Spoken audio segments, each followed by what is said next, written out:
I remember that Jen was furious during warm-ups because they were stretching on our side of the court.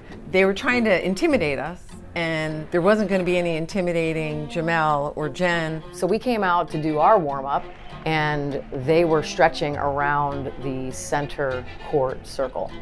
So half their team, as you can imagine, was sitting on our half of the court. So I kindly asked them to move, and they wouldn't. So I went over to the scores table and I said, you need to get them off our side of the court. Those were the kinds of things that I would use to like rally our team. Like, they don't even respect us. They're sitting on our side of the court like they own it. My team knew that I would get them off our side of the court, and I did. And we have a foul underneath. That is the third on Rebecca Lobo with 12:50 to play in the first half. Geno's going to have to get her out of there. Remember being in foul trouble at halftime, but Coach Roima basically coming in and saying, you know, we're down 6, and some of our key pieces barely got to play that first half because of foul trouble, and then the second half just being personally felt like kind of in a zone where things were working for me. It was like the moment she was made for, right? It was, I'm the national player of the year, and I'm going to put the team on my back and make sure we win. And then I distinctly remember, you know, being at the free throw line, looking up at the scoreboard, realizing in my head, they can't win this game. Tennessee, is mathematically impossible for them to win this game, and then sort of the euphoria of all of it after that.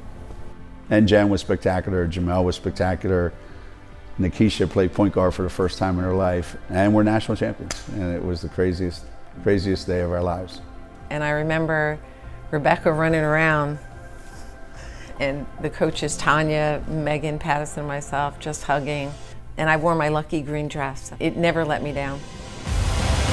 Hold your head up high. This is our time. Together we will rise, step into the light. We were born to come alive. Hold your head up high. This is our time.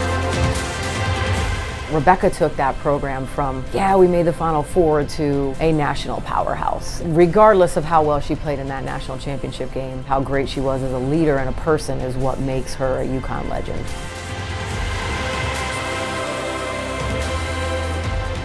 I mean, this is just a picture-perfect way of someone to end their career. We're undefeated, we're national champions, and I did it with people I love.